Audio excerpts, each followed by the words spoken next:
Okay, there we go. Welcome to the Birth to Grade 3 Third Network meeting. So we're going to get started, and I'm going to just remind you, you're so good at this by now. Everybody's all muted again. Remember that we have a chat box, and Carlina has tweeted, has put it out for the chat box. Good morning. So we remind you that please go ahead and use that chat box throughout. We'll be watching that through our presentation today. And then, you know, it's okay with us even if you want to unmute and just stop, because we're a smaller group today, and we could probably even do that with a small group. So let's go ahead, and And I have just put the attendance link in the chat box. Thank you. So if you could click on that attendance link, and the magic of our office, and Amanda does such a great job with this, that if you, in a couple of hours after our meeting, you'll get a magic certificate with an ELA number and certificate for you in case you need that. We know you may not need it, but it's always good to have those certificates. So I'm going to share screen.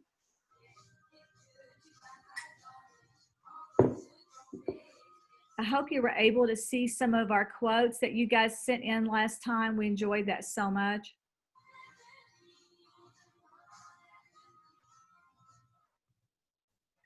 Okay. So there we are in the chat box. You know, just like always, we want to give you a big virtual hug. And we always make the joke about, you know, we like to use Winnie the Pooh because Winnie the Pooh always has on a nice top. We're not sure about his bottom, but he's always ready for his Zoom calls. Just a little humor there. Allison, you want to remind us about what we say about Maslow and the special time that we're in? Absolutely. We've talked about this a couple of times, and last month we did the, everybody raise your hand if you've had a hard time finding Clorox wipes. Everybody raise your hand if you have Clorox wipe to go drink. We did all of that. So, and we all remembered and really thought about the fact that we ourselves are working and living at the lowest levels of Maslow's hierarchy of needs. That's still true as some of these restrictions are lifted, and you're dealing with okay, so now if I go to the grocery store, do I feel safe to go, or am I still going to do pickup? You're making those kinds of decisions that you wouldn't have had to make a year ago. And it's important for us to remember that your staff, if you're in a position of leadership, are in that place too, and also that the children and families that you serve are there. So a lot of the instructional strategies and things that we've done in the past might not work. And as we move back to face-to-face meetings, we've talked to some of you, and now you're sitting in a room and you might be with just 8 or 10 people and you're 6 feet apart and everyone is wearing masks. Well, if you look at the second one, there is safety and security. When you or young children see someone in a mask, what does your brain automatically say? That's not normal. This must not be a safe environment. That's initial what you're going to think. So even though we're starting to transition to some of these, we're still in those lower levels, and we're even seeing it more now as we kind of move into our new world. So I just wanted to bring that back up. We're going to make mistakes. We're going to figure this out together, and we're going to do like Maya Angelou says, and when you know better, you do better, and we're knowing better all the time, okay?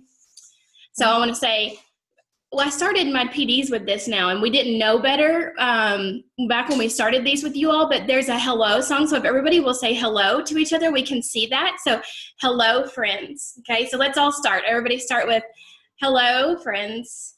Hello, friends. Hello, friends. It's time to say hello, okay? So good morning.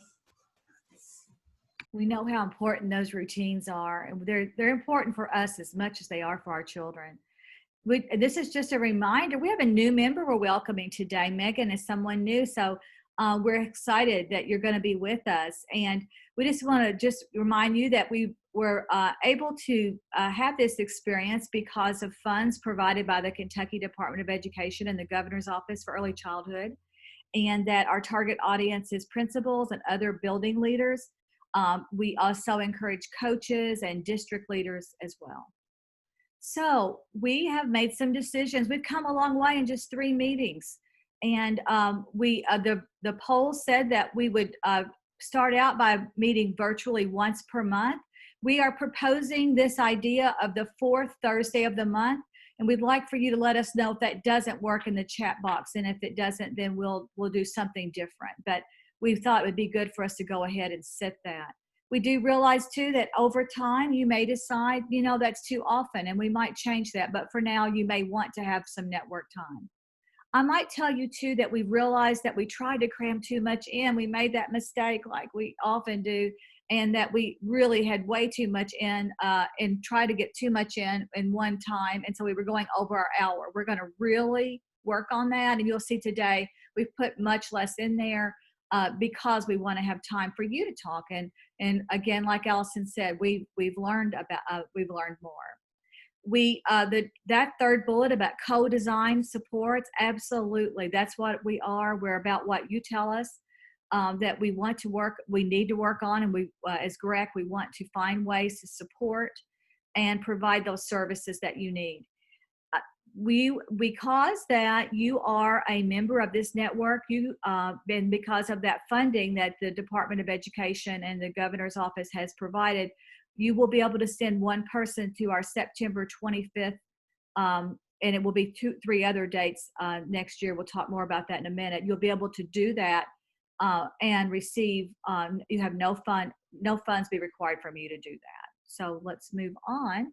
This reminds you of the poll that we took last time, and you can see that most people said they would like to have this conversation today.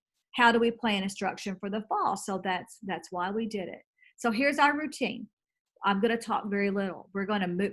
In fact, I'm almost done. So we're going to go. We've already done our goals. We're going to show you how to register for one member from your staff. It could be you even. We would be happy for it to be you. It could be anyone you choose it to be. And then we're going to have a practitioner spotlight. You're going to love Michelle. And then we're going to remind you about our Google site. This is, some of you, Allison mentioned that last week we worked with an NTI conversation about professional development, and we had several folks on, and we tried out the virtual training room.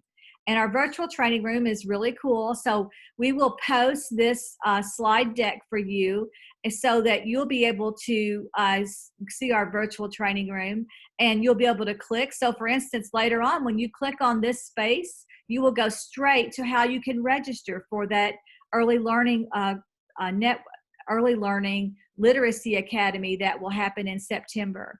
And for instance, when you click on our tribe picture of the tribe here, you'll go to our website and see the leadership website. There's just lots of other surprises in here when you click on different things, and I won't spoil that for you, but we'll post the PowerPoint on our site. And by the way, Allison created this. I know I have to give her that credit. You could probably look at it and know who created it. Okay, so here we are. And Allison, I invite you to say anything that, I leave out. But we have, early, I think last time we were still thinking we'd meet face-to-face September 25th. But since that time, what's happened is Melissa had Stowey set up the back 4 rooms and put tables in that were 6 feet apart. We could only get 60 people in there. And quite frankly, we don't know how we could all use the bathroom. So we think that going to the bathroom is very important. I know it is for us. So, and we also think that if we can't work together and share materials and work as a group, we're not sure it's productive or the reason for us to come together. We think we could probably do that through virtual tools and do it a better way. So yeah. So our first meeting will be September 25th, and there will be 3 meetings for a total of 15 credit hours. Now, when we say it's September 25th, that will be I can't remember if it's a 5 or 6 hour day, but how we run our virtual workshops is there's usually about a 2-hour meeting where we're together on Zoom. And then there are independent tasks, and we follow back up with them on those independent tasks. So one of those virtual meetings is September 25th. Another one is March 26th. And then there will be just an online session on Flipgrid that teachers can do. They'll have a couple of months when they just choose their own time to do that. We will work on distance learning strategies like the ones you just shared. We will look at literacy across the curriculum. The other thing we've talked quite a bit about, and I even had to put a free training up for you all to take a look at or share with your teachers if you wanted to last time, was mindfulness and the importance of mindfulness, especially relating what we talked about with Bloom's taxonomy and the stress that families feel. So we will be including that. So if you want to advance to the next slide. And then I talked to you about there is an online component to how Greg differentiates. It's called virtual. If this is virtual, if it's real time and we're doing this through Zoom or Google Meet or something like that, online is where it's posted and they do it at their own time. So that's how Greg differentiates those words. But there will also be a kit of materials, just a small kit. We've done really big materials home in the past and we just can't do that right now. But we're going to send home small kits of materials or mail out small kits of materials to go to the teachers that come to this workshop. And they will have family engagement things with them. They'll have thinking strategies, and we also will explore digital tools during these workshops. That's a picture of one of our flip grids you see there at the top. That's the virtual network. I think we need to go back one. Yes, so sorry. That's a picture of the virtual network, and that would be some of the materials that they got. We read the book Rhyming Dust Bunnies, and then we had a model lesson for them that they could do with their kids, and they made their own rhyming dust bunnies out of a dust mitt. So that's the sort of thing that we try to share as hands-on engaging literacy strategies. Allison, I'll say this. Last night I looked at our flip grid where we had 93 hours of engagement. And when you think about most of those are about 1.5 to at the most 3 minutes long, that's a lot of hours that people have been viewing and looking at. 93 hours is a lot of engagement. So it is a way for us to have accountability and to know that, people are using and engaging with our work, and it also, so we can give them credit. Of course, I know we always want to have accountability when we're giving credit for something. And, but it is a way to do that in an asynchronous way. I will say that on for the middle section meeting, we have set a target of November 13th. And like Allison said, we're going to think about that. We're going to, quite frankly, see what the virus does. We're going to see if we think people would prefer to do a little bit of a Zoom and then do Flipgrid or only Flipgrid. So we'll be making those decisions. But we know we'll have at least two of the meetings in Zoom, the September and the March. So the audience for this, as I mentioned, teachers, it's birth to grade 3, but also we have a lot of paraprofessionals or instructional assistants. They're an important part of your classrooms too. And so we definitely share strategies that are meaningful to them. Childcare providers, some of you have grants like preschool partnerships that allow you to work with childcares in your area. And we have a lot of childcare providers that will come. Coaches and administrators, we've had speech language pathologists come, any educators that are planning family events or family instruction for home, RTI interventionists, gifted educators, and librarians. Those are all people that have come through some of our workshops that are similar in the past. You get 15 hours of professional credit, so that can be TRIS or ELA. The materials, that we'll send home some of those. For returning ECLA members, it's going to be $250, and for new fellows, it's going to be $500 for all 3 workshops. There is a registration link there. The reason why we're sharing this with you is you may send, those of you that are in this network may send one person for free. So you choose if it's teacher or if you want to send child care center director, you could choose who you send. But you will send one person for free, and in the PO prompt, you will enter birth to grade 3 for one member. And Krista had asked a question in the chat box to say, is there an option to pay for other teachers? And there is an option to pay for other teachers. Absolutely. And I will say that when on the Greg system, I apologize, but it's an old antiquated system that it's going to show you the charge no matter if we know it's free. But just know this, we do those bills by hand on these special events like this, and we will not bill you for that person, even though it's probably going to send you it's going to show you a bill. And I apologize for that, but it's something we can't change ourselves. So hopefully someday it will change. Okay. Now, here comes the fun part. We are going to have our spotlight and we're going to hear from Michelle. Michelle is someone that I first met when I'm going to take this off a second so I can see your faces. Michelle is someone that I first met a few years ago when she was working in Bowling Green. And I first met Michelle at a training, and then I went to one of the schools that she was working at. But here's what I remember about her. She doesn't what I'm going to say. She is such a thoughtful person. And I mean thoughtful in two ways. She's thoughtful in that the way you think about thoughtful, I mean, she's caring and very good listener and responds so well, but she also is thoughtful and she's methodical when she's thinking through something, when she thinks through systems, when she thinks about how she's going to support people. She's very thoughtful in that way too. So when we thought about how are you changing the way you're planning for instruction for this fall, how is it a little different? We thought about Michelle because Michelle has two big changes coming. She's really changing the format of her school, and she's just been named principal of this school. We're so excited about that. And but she also is changing the configuration of who's coming into the school, but also with the possibility of some in-home instruction that we don't know what's going to happen yet. They're making changes about that. So I'm going to go back to share screen, and we're going to hear from Michelle.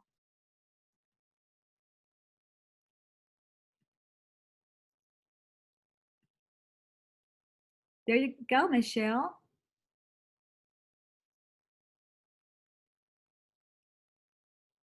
Let's see, you might be on mute. There you go. Sorry, I'm having to do this from my phone because my internet is out and it's crazy. So I am Michelle McClellan, and right now my title is Instructional Facilitator for Early Childhood. So I work with birth through the preschool right now. Starting July 1, the kindergarten is now coming to join us. So we have a very, very innovative superintendent right now who is now getting ready to move to Greg on July 1. But several years ago, he came to me and he was like, I really want to see a preschool grow. This is our foundation. This is how we can grow our school. And so my background is, this will be my 28th year of teaching. I started out in Logan County in a self-contained EBD classroom, grades 4 through 8. That was a lot of fun. And then I moved to L.C. Curry in Bowling Green, where I taught special education. And I focused on kindergarten through 3rd grade.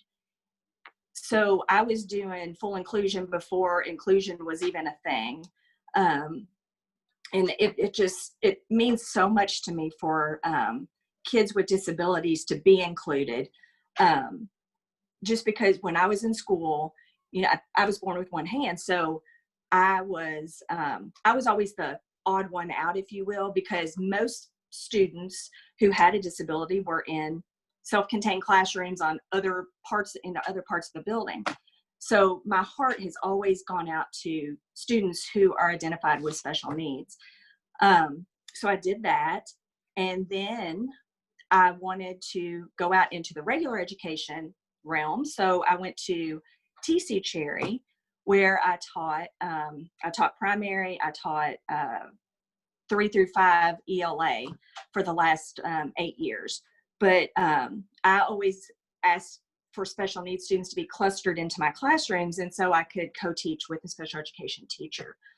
That worked well, and then I wanted to go out again, so I applied at Russellville, and I got a literacy coach position for the elementary school as a district position, but I worked mainly with the elementary school. And after 2 years of that, but the superintendent came to me and he was like, I really want to grow this preschool. So he said, you're the person that I think can do this, because I do have a early childhood degree as well. So I said, okay. And from there we went. But I guess I should have introduced my family. This is my family, and my youngest daughter just graduated from Bowling Green.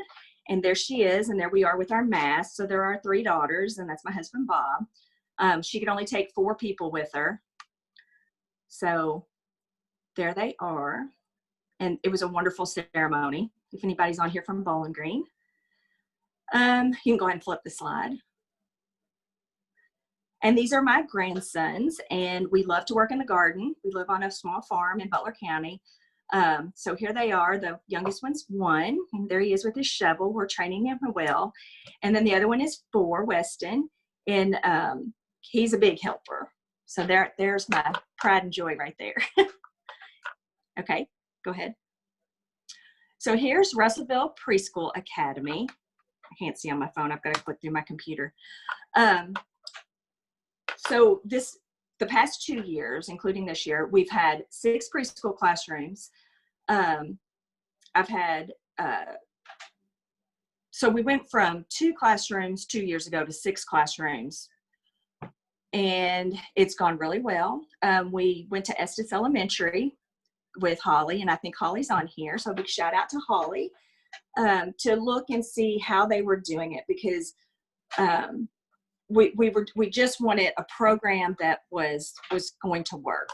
So we brought in the curriculum that, we saw at Estes, some of the curriculum we saw. But then we are a huge district, a district with huge grants. So we have a lot of opportunity here. So we decided we were going to universal preschool 5 days a week, all day, all 3 and 4 year olds. And so the district the board has supported this. We create, with the grant funds that we have created home libraries for all of our students. We have created school libraries for our teachers. We have maker spaces going on. We have an outreach coordinator who goes out into the community, she models lessons for the daycare. She coordinates literacy events for us. She coordinates, we have a literacy bus through one of our grants, and she coordinates that whole aspect of our grant work. We have a full-time Parents as Teacher, which is a partnership we have with Family Enrichment Center and the United Way. And Samantha goes out into the homes, and this year she did 130 home visits for us for children birth through age 3. And she was working with 30 children. So in that aspect, she goes out and she teaches the parents ways to work with their kids, reading to them, every day, like things we do in the classroom, she's taking into the homes.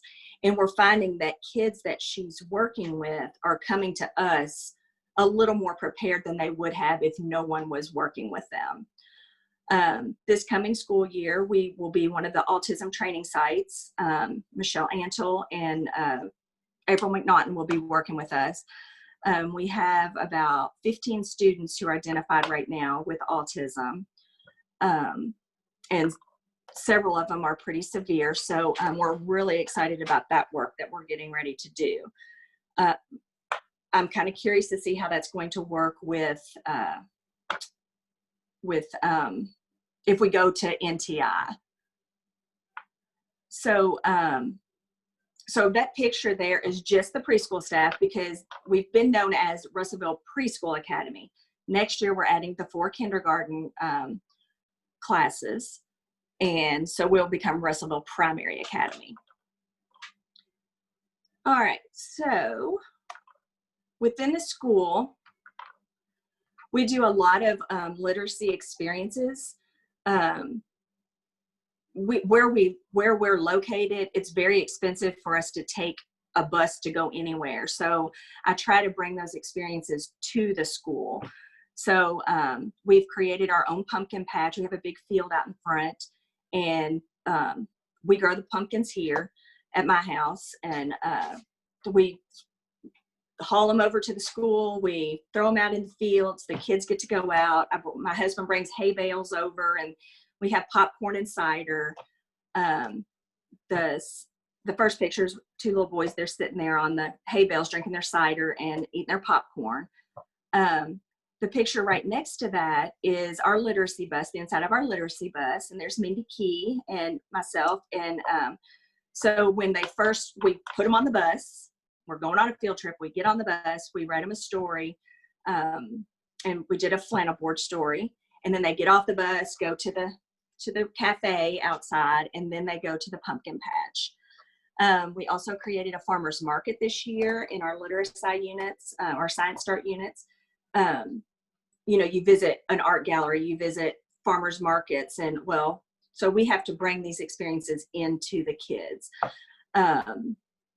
So this is a couple pictures of our farmers markets, and I bring the brown chicken eggs, and they're always amazed at the brown chicken eggs, and the scales, and I have sensory bins out there. Okay, go ahead to the next one, please. I don't know why that picture did that, but that was a picture of Pete the cat. I'm sorry, Michelle, that was on there this morning, but something happened to it. I know, it's my internet, I'm sure, because I think I just added that one this morning. Anyways, it was a picture of Pete the cat with one of the classes. So I don't know how many of you know Mindy Key. She's a wonderful, wonderful human being. She's actually Jamie's daughter-in-law, but she is amazing when it comes to helping plan things and get things up and running. She just takes charge. And so we had Eric Litwin come in, and preschool through 5th grade in our district we took them off site to watch him. And then we invited Logan County students to come in as well on a day. One of our programs is Artful Reading, which we're doing that with the Striving Readers Grant. The arts just allow every child to participate. So I think it's very, very important. It allows for student buy-in, critical thinking skills, there's equity involved, connective learning, and it just empowers the students. And you can see the little guys there on the right. They're so excited to show what they've created. And then the whole wall behind them, there's their art wall. And it helps with Eckers as well. Okay, go ahead.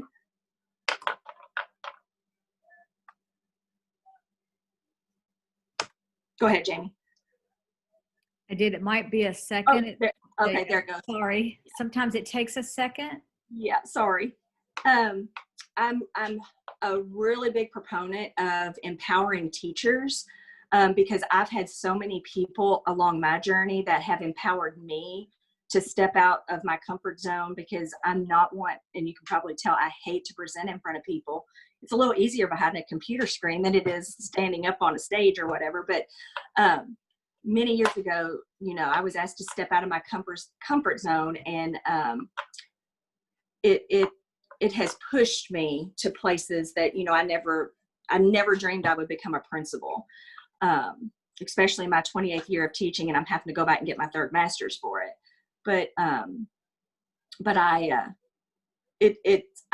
big on that, and I think teachers appreciate being included, and assistants. I include our instructional assistants on every aspect of our learning. They do our standards work. They go to trainings with us. They just are a huge part of our culture. So the preschool teachers have trained the elementary teachers this year on how to use Heggerty Phonemic Awareness Program. It's been something we've been using for the past 2 years, and this year the elementary school started using it as well. So our teachers were considered the expert in it, so they went over and trained them. I've had 2 teachers doing KCM training this year, and they come back and train all of the preschool teachers. The middle picture that's one of our kindergarten teachers who will be on our team next year, and she is training the preschool teachers in guided reading. And then the far right, that's one of our assistants taking charge in a meeting, and I think we were doing conscious discipline there. And then of course I had to do a Zoom screen because that's how we've met all summer. So, and we've really worked on standards standards, integrating the artful reading across the curriculum, integrating numeracy across the curriculum. We've had a partnership with GREC, where Kathy Reed, who is a wonderful human being, has been coming in, and she comes in once a month and she coaches. We chose 2 students for her to coach, or not 2 students, 2 teachers for her to coach in the area of numeracy. But then she also meets whole group. And so she has tied the numeracy to our different literacy units, our science start units. And so these are just some pictures. She did the 10 frames with the squirrels when we were studying animals. I'm trying to think, the middle one, that's where we were just sorting letters and numbers. And then the far right, that's 5 little frogs, 5 speckled frogs. And it's just gradual adding 1. Okay. And then there's some more of Kathy. She goes into the classrooms with the 2 teachers, and everything, literacy is a springboard for everything we do. If you can't tell, I have a huge literacy background, and I noticed after our first year that I wasn't including enough numeracy, because I'm literacy at heart. I'm just ELA ingrained, but Kathy has come in and, shown the teachers a really, really good structures for small groups, using, of course, literacy as a springboard. We're big in our district about creating things for students at home. So like I said, we've created home libraries. At the end of last school year, every student, kindergarten through 3rd grade, or through 2nd grade, got a box of books worth about $500. And it was we called that their kindness library, because it was all books related to kindness. And then 3rd grade through 12th grade they got to choose books from a list, and they got 10 books apiece in the upper grades. So this is a kit we've put together for this summer, and we had GREC help us with this. So Jamie and her team has been on this. Dr. Motes and I, my direct supervisor, we talked about what we wanted to see in the kits. We wanted books in there, of course. And then, but with the COVID, we wanted to make sure that as few hands touch the materials as possible. So Jamie, do you want to talk about how you all handled that on your end? Absolutely. So we brainstormed with Dr. Motes and Michelle, and they came up with a list of things. And so then Amanda Turner in our office put together what it would cost. And then what we had happen is we had one student worker came in, opened all the boxes, and assembled all these materials in tubs and cleaned everything before they put them in. It's been a really, careful process. Because, at that time we really were being told a lot about surfaces. Now they're saying it's not as much, but still we wanted to be really careful. So now those are ready. We need one more book to come in, and then Michelle's going to come pick those up in 2 big pickup trucks, because they have 175 great home kits to put on kids' porches. And we were so happy about that. I think it was funds they had originally designated as like summer, like jump starts or activities like that. And so it's, again, Michelle's going to add in some activity pieces with that and put her branding on it. Yeah. So we're really excited about that. We'll probably, to deliver these, we'll start out with just a draft through, and the teachers will reach out to their families. And we typically have really good response with the draft through things we've done so far. And they'll come by, pick them up, and whatever's not picked up, we will deliver to the students, and they'll be ecstatic to get them. I will say that's one thing about Russellville is that I mentioned about thoughtfulness, but I mean, everyone on their team thought so carefully about what to go in these kits and tried to think about what you'd already sent home, because you did already send home crayons and things like that, but that those maybe wearing thin, or if they're like we would have been at my house, those would have been in the sofa by now. We wouldn't have known where they were. So it was time for some new ones. And so they were so thoughtful even about this thing that they wanted a tub with a lid on it. So it has a greater chance that it survives at home, because we know what it's like when you've got lots of stuff coming in, and it's so special for the child. And particularly even like the draw and write journal that came in, it was so carefully designed so that it would be as appropriate as possible for them. One of the biggest concerns that we have about distance learning, or NTI, is the, inequity between homes and access to materials. So I love that you all did this, because those are very basic materials that your teachers could then customize any kind of lesson. And you could use crayons, or you could use paper. And so you're helping level some of that playing field for the kids. So, we have all of these strategies in the classroom that we use to move kids to those higher levels of Bloom's taxonomy. I'm so sorry. My dog just decided to join us. But I think that it's wonderful that you all have sent those home and really work to equalize the playing field for Right. And that's our goal. We want every child to be successful. And our district is very conscientious of that. When we first started all of this, computers went home to every child's home from, I think, first grade through 12th grade. And, they told me I could send them with my preschool, students, but I preferred not to send them home because I didn't want them just playing on a computer. And then several of our families didn't have access to the internet. So that's something we have to think about as well. Okay, so this is the curriculum that we use. So currently the preschool uses Science Start, which is a science-based, inquiry-based science units. And it hits all the components of literacy: the speaking and listening, reading comprehension, the alphabet awareness, phonemic awareness, and print awareness. But it also ties into math.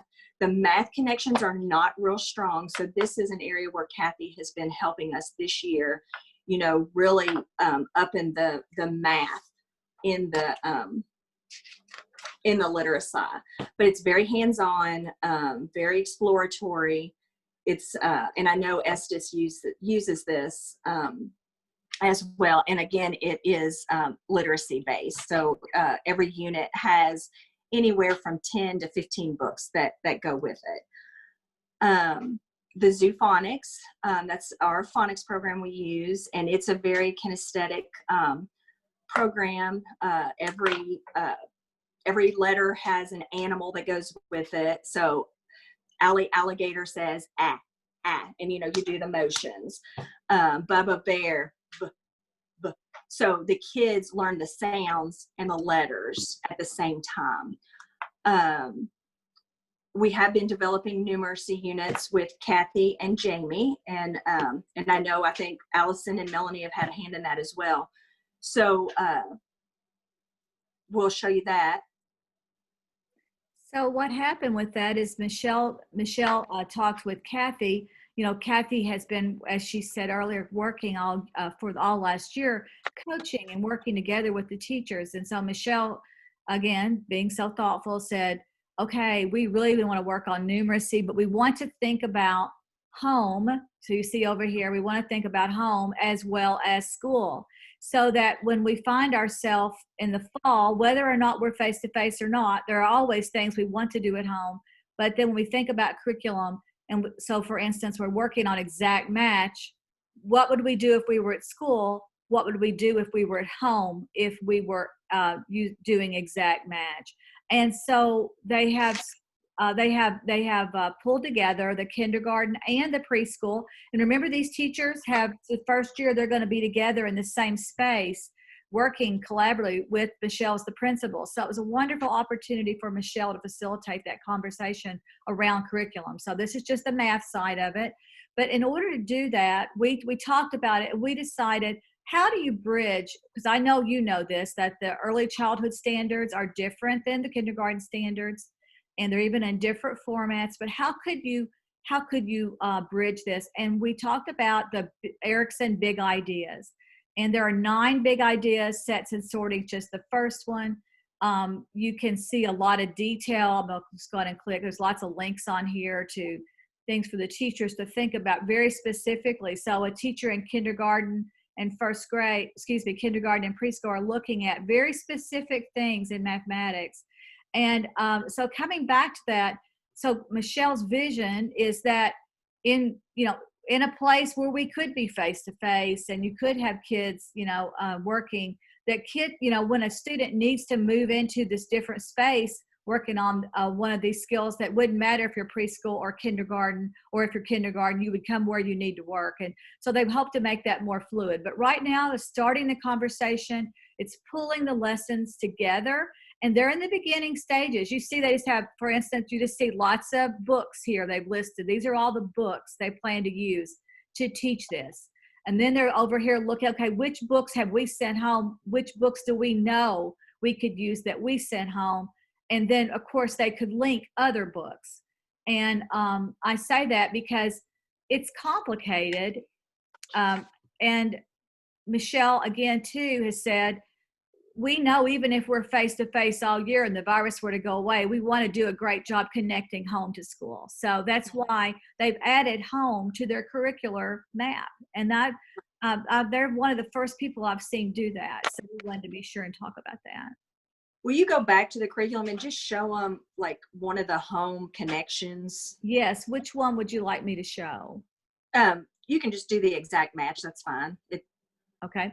The first. So this one?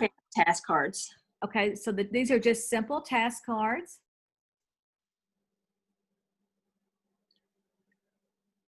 And what is so cool about this, it's things they have at home.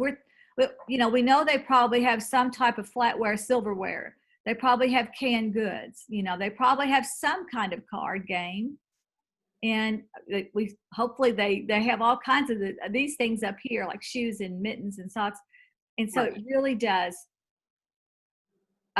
Bottle caps, Kathy's famous for those bottle caps, about all the sorting that can be done. I have linked the Erikson book in the chat box that you all are using. I know several of you have been through Erikson training probably already, or your staff has, but I've linked that book in the chat box for you too. Yes, I'll show you this. This is something that, this is just a fun, Michelle mentioned that folks might not be able to have a computer or network, but we have linked like a Google slide, for instance, here. And so we have that. If you click here, you would see, I'm not going to do it because it's going to take us to someone reading that book. If we click here, it's going to take us to an activity where it's asking parents, such as the documents. It won't take long. For instance, see, look at this little document. It just says, how do you talk to your child? What would you say when you're sorting socks with your families? So you can see that we've loaded up all kinds of things there in this little laundry room. Now, that's quite a state-of-the-art laundry room with those big French doors coming out. I don't know about you, but my laundry room does not look like that. No, mine neither. So we really did want you to see all the things they're thinking about, and they're just noting down right now. So when I'm doing this at school, what would I do if I were teaching only from home, or how would I connect it to home? So like an example, and this is something Allison has reminded us, because she's a parent at home, and I know many of you are also parents at home and have children working at home on schoolwork.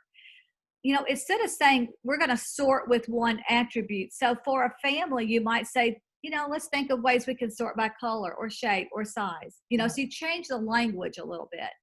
And because, Allison, you might want to comment on that.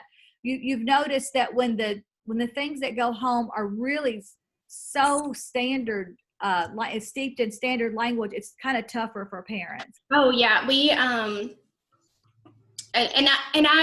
as I was reading it, when it would come home, if the first half of the page was essential questions and standards, and I'm already stressed trying to work and help both of my children do their schoolwork, to sort through that, even me as a teacher, to know what that means, because to parents that looks like it's a part of the directions. So it just makes it more confusing. So what I share in my trainings with teachers when we're planning NTI instruction is you go ahead and have that document, because you need to know that you need to know what your essential questions are, and you need to know what standards that you're aligned to. If you assign a directed drawing, you need to know you're working on listening comprehension. But the parents don't have to know that. They will have the trust in you to design that instruction. And if they don't, then you send them the other document that's aligned to the standards. But I do think that anything we can do to remove that layer of stress and keep it as clear and just concise and engaging as possible for our families, then that's what we should do. I'm going to link in the chat box. Mom shared her virtual classroom, and I love the one she made of the virtual laundry room. I'm going to link in a Disney-themed enrichment board that I made for young children that you're welcome to share with your families. It has a little bit of some math and how you do math through cooking. It connects to a NACCE article that's really short, written for parents. And then it has gross motor activities. It has writing activities and listening, reading activities. So I'm going to link that in the chat box too, and you're welcome to take a look at that. Yeah, so I think it's really important to note that in this column, this is all, teacher language. It is so important that a teacher understand if they're doing a binary sort or a multiple set sort. But for parents, that's not. What matters for a parent is that they're able to do that and feel successful about mathematics and so they come out of this feeling happy about math and feeling like they've had a great exchange, an interaction between the parent and the child. And so we don't want to labor them with So what I tell teachers or whoever is designing instruction, sometimes it's the coaches, is that really NTI plans are not sub-plans. Just like NTI plans are new for all teachers. They're new for us to think about how to do things in this way. So what you do is in your brain, Piaget taught us this, you connect to schema, you connect to already know. So what you already know. So as we were planning instruction, we were thinking, okay, how do I plan instruction for when I'm not there? Well, I do sub-plans. I put the standards on there and I tell them exactly what to do. But NTI plans really are very different than sub-plans, because they're for parents and children to look at and explore together. So, but that's one of those things. Like I said, when you know better, you do better. I send out some things in the beginning that I wouldn't send out now. I think that's just a part of this learning process. And I just want to say, I think it's good too for other teachers to see that preschool does have standards, because so often, people are like, oh, you just play. Well, no, yes, we play, but there's intentionality behind that play. So I think it was good, that we're combining, we're doing that vertical alignment, vertical teaming to let others know, yes, preschool is important. Preschool has standards. We're setting that foundation for kindergarten, for the rest of their life, basically. So I think it's important to include your preschool in on, a lot of places say it's a K-12 school or it's a K-5 school. And, oh yeah, and we have preschool. It's kind of, preschool a lot of times is an afterthought. And I think we need to start as cheerleaders for preschool. We need to start, letting everybody know that this is an important area. And without it, I think our kids would be further behind. So just going forward, we're meeting every Monday from here on out through June and July to think about NTI for next year, and when we're going back to school, if we're going back to school, those kinds of things. But do we do it through Zoom, through Google Hangouts, through Facebook Live, or Flipgrid, FaceTime? These are things that my teachers have used all since March with our families, and I've watched teachers monitor goals through FaceTime with students. So it is possible, and our parents have been pretty receptive. The longer we went, the less they started joining in on the classroom Zoom meetings, or just the hangout times. But my teachers were taking nature walks and doing experiments in the woods with their kids on Zoom. So it can be done. It's a little trickier, I think, especially with the younger students. But, we have to start thinking about how we're going to screen kids. How are we going to get our benchmark assessments? How are we going to ensure engagement for all? So those are things we're going to start discussing Monday. But we want to meet, before school to fine tune these curriculum documents, simply because I want somebody to be able to pick these up. Say I get a new teacher, I want them to be able to pick these up and see exactly what we're doing. I don't just want thoughts on a paper. I want it to be very intentional. We're going to monitor the work through PLC meetings, and we're just going to try to get the preschool and kindergarten aligned, and then the instructional facilitator for the elementary school and I are going to start looking at alignment going forward in the other grades as well. Okay, I'm going to stop share. We're going to just stop a second. I invite you to use the chat box to ask any questions that you would like for Michelle, or you are welcome to unmute yourself and ask anything that you're curious about, or you might just want to give an affirmation or give a nod.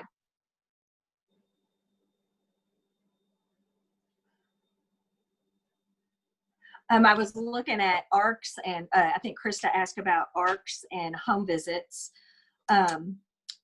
We start school, in the past it's been 2 weeks later. This year I've taken it down to a week. So they do their home visits before school starts. ARCs we try to hold later in the day. But if I do have some floating assistants that I can get people covered if need be. And then I'm typically the ARC chair for those. My teachers do home visits after school sometimes. So it just depends on what needs to be done. If they need to do a home visit, I'll let them leave, early, like during nap time, and I'll cover their classroom.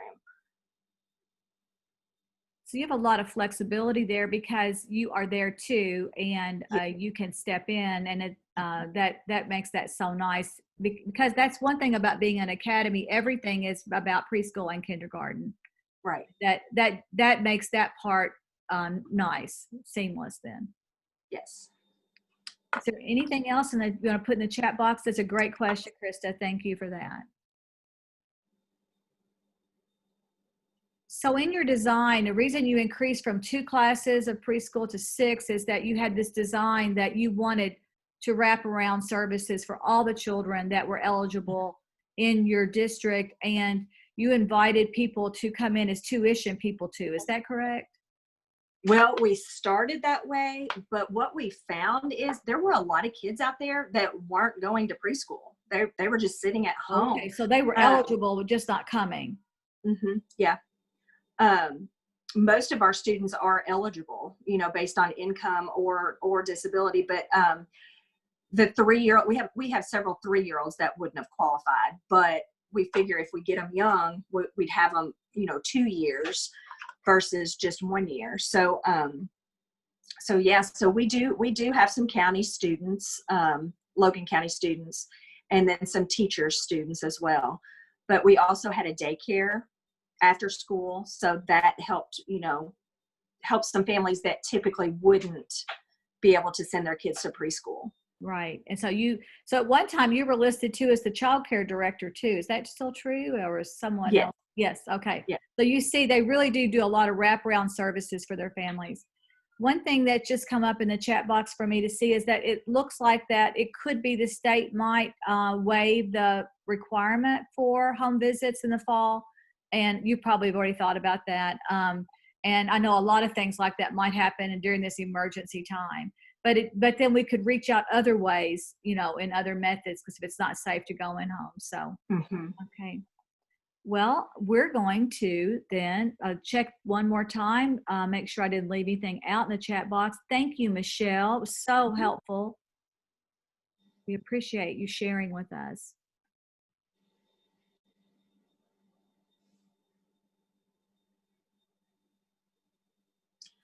I'm pretty new to the game. I just to the preschool game, that is. So I've learned a lot from a lot of people on this Well, on that's this why we network. need it. Yeah, Beth Schaefer was my lifesaver my first year. Beth Shaper sent me an email that she had another obligation. She's going to come back and watch this because she had Yeah. another meeting. But you're right, all of us. That's why we're a network. I mean, oh my goodness, we all. I mean, everything I know, I've learned from someone else. Right. So when you think about topics for future discussion, we invite you to write those in the chat box now and send that to us because we know this is a very fluid time and that lots of things are going on in your life about school and about what might happen this fall, and we can facilitate conversations. I did have someone send me a great question this morning and said, could you facilitate some sessions for districts that are about the same size or have about the same number of schools, and absolutely we can. We would love to do that. So, you know, we do know there's a big difference between Hardin County and Russellville and the number of teachers, the number of children that you serve. And so but we could do that. And so let us know when you would like for us to do that. And we'd be happy to think about those things with you. I do think there's positive both ways, that there's sometimes, you know, you might hear an idea from a larger district and the smaller district go, oh, I'm going to do that. Or just vice versa. You might hear a smaller district like Russellville give an idea and think, oh, I'm going to do that in one of those larger districts. So I do think there's a horizontal and vertical teams for that will probably be the best. Remind you that in the PowerPoint we're going to send you, it's going to have, and we'll send that PowerPoint over email too, it's going to have the link to our website. And I know you know all about it. We have all of our past, and this recording will be up there so you can access things. If you're like me, you like to know where those things are. It is also available on the GREC website under networks. We're listed as one of the networks. So if you ever get out away from your place and go, where is all that stuff? Just go to the GREC website, look under networks, and you'll find us. Now, I want to propose that and ask you the question, does the fourth Thursday in each month work? Let us know in the chat box and we'll watch that. And just to remind you, click and register the person that will receive attendance there for no charge for the ECLA. That's the one thing we ask you to do. Think about that and let us know. Now, this is something just for fun. Do you want to tell a little bit about this, Allison? Sure. Let's see. Okay, so this is a quick video that I made to share. We actually made it with my son. We were talking about masks when we were out, and he has special needs. Jonah's a stroke survivor, and so he's not fond of masks because they make him think of going to the doctor, and usually when he's very sick or people are coming at him with masks with like flu swabs and things. So he actually was a little afraid of masks. And I thought he's going to be seeing a lot of people with masks on, and he associates that with his schema with times that are scary, as I mentioned earlier. So I wanted to make a little video just to explain to him why people are wearing masks right now. It doesn't mean they're going to give you a shot or a flu test. So this video is just something we made together to explain that. Yeah, and you're welcome to use it if you want to use it with your primary or young or preschool kids or just anybody. You're welcome to use it. Whoops. Let me go back and play it.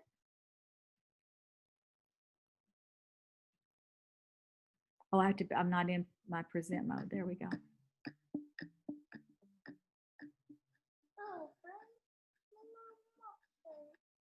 Mom, I think we can't hear it. About, what's this? A mask. You may want to restart it and turn the volume up. There we go. Sorry.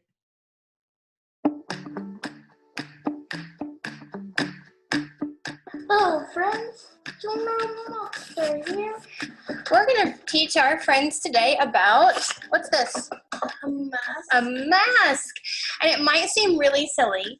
I think, Jonah Monster, you think it's silly, don't you? Yeah. Yes. When we see people wearing masks, we think it's silly. So I thought today that we could share, why do you wear masks? So we did a little experiment and we practiced breathing on a mirror so we could see what happened. And guess what happened? The mirror fogged up because little drops of water come out your mouth when you breathe.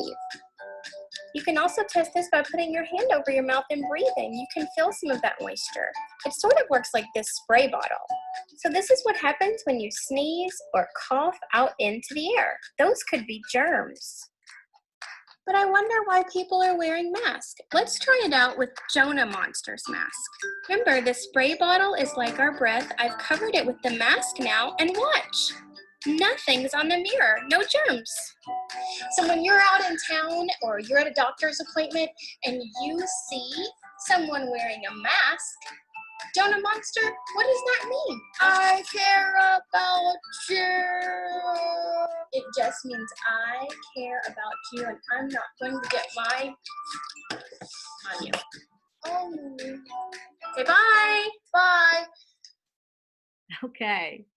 We so hoped you enjoyed Jonah Monster and Jonah and Allison, and we invite you to use that any way you want. Well, that's all, folks. So we're going to be posting our PowerPoint and post our materials for you. We ask you to be sure and register that one person. It could be you. We just want you to think about that. You might ask when. Well, we don't have to know right now who that is, but we'd like to know by early August because we're about ordering materials. If you do know, we encourage you to go ahead and do it. Hey, Jamie, someone had asked if more people could register for ECLA in the chat. Absolutely. Absolutely. Yes. We would love that. That would help us. Yes. Yes, we would. See if I was on mute. We would love to have, so I was answering a question. Thank you to those people who said that you loved the Jonah video. I'll tell him. He thinks he's a YouTube star now. So he actually was saying at the end, it's that we've done some art videos where he goes around and looks at murals and he'll say, subscribe to my .com. So he's feeling into this. So I will give him your feedback. But if there are other things like that that you see your children are afraid of, then we're happy to think about how to make those short little videos to send out with families too. So don't hesitate to reach out. But thank you for those nice words. Yes, and those of you that have been to ECLA in the past, this will be different lessons and it will have distance learning components. I have just written a distance learning curriculum for second grade for a district in West Virginia through a different organization. So I'm going to take some of those things that I learned and work on creating more NTI instruction for our area. So, don't hesitate to reach out to us with any thought or need that you have. We're so glad you joined us today. Thank you. Thank you so much. We really mean that when we say it's so good to see your voices. See your faces and hear your voices. We miss you. Well, bye-bye. Thank you, Michelle. Michelle, you did a fabulous job, and I love that you shared your background and why you went into education. I just think it's so nice to know what motivates people for the why and what they do, and I just appreciate that you took time to share that. Your family's adorable. Very important to me. So, but thank you all for having me. It shows in your passion. I mean, it's there. So I hope so. it is. They're all wonderful. They No are. matter- Exactly right. And everyone has gifts to share. Yes. That's right. And welcome again, Megan. We're glad that you've joined us today. It's always nice to meet new friends. Thank you so much for having me. I was just Yes. selected for the Director of Early Childhood Education in Meade County on Tuesday of this week. So I've been a principal here in Meade County for 2 years and was in Hardin County 13 years prior to that. So I'm excited. Oh, we're so excited. You and Michelle are both going into, well, Michelle's kind of doing a piece of her old role, but she got the official title now. Yeah, Yeah. that's wonderful. Yes, I'm hoping that maybe I can connect with Michelle later because I've been asked to grow our program. And it Yeah. sounds very similar to the start of your entry into preschool and growing your program. So I'd really like to get in touch with you and maybe chat over the summer and how you made Yeah. that. Anytime. Perfect. So, and let me tell you, preschool is so much fun. It is. You're going to love it. Well, I live with a preschooler at home. I have a 6-year-old and a 3-year-old of my own. So I'm living that life. So it kind of gives you a good perspective too when you're living. Right. It does. Right. It does. Well, Megan, we're so glad to get to see your face like this. And, you know, in some ways, Zoom is kind of nice. You see people really up close. If you were in a big room and we were way far away, we would be different. So in some ways, this is really kind of nice. Well, thank you all so much for inviting me today. I really appreciate it. Sure. Glad you're here. Thank you. Mom, I had a thought that's something we need to check on. Okay. And I can't remember if we talked about this, but the fourth Thursday, I think, is CECC meeting for a few counties, and it may be for a lot of counties. So that would definitely be an overlap in audience. So we may want to double check on that to see. I know the new Warren County one, that several counties. I'm thinking it's the fourth Thursday. That may be why Beth's not here, but let's check on that. That's a great Well, idea. in RTC, the Regional Training Center, they had a meeting this morning at 9 as well. Okay. So, Tough. Do you know, is that a regularly scheduled meeting or was that a called meeting? well, they've been pretty regular. Thursdays have been pretty regular. Okay. We may want to look at another day. We're going to look at a different day. Yeah. We chose Thursday originally because we thought we would be training teachers on Fridays and we'd have adults, administrators. on Fridays. Yeah. But that doesn't matter as much now. So yeah, we can look at that. Thank you so much. Well, goodbye everyone, and Bye. we'll log off and Great job, Michelle. Thank you. thank you. Bye. Thank you.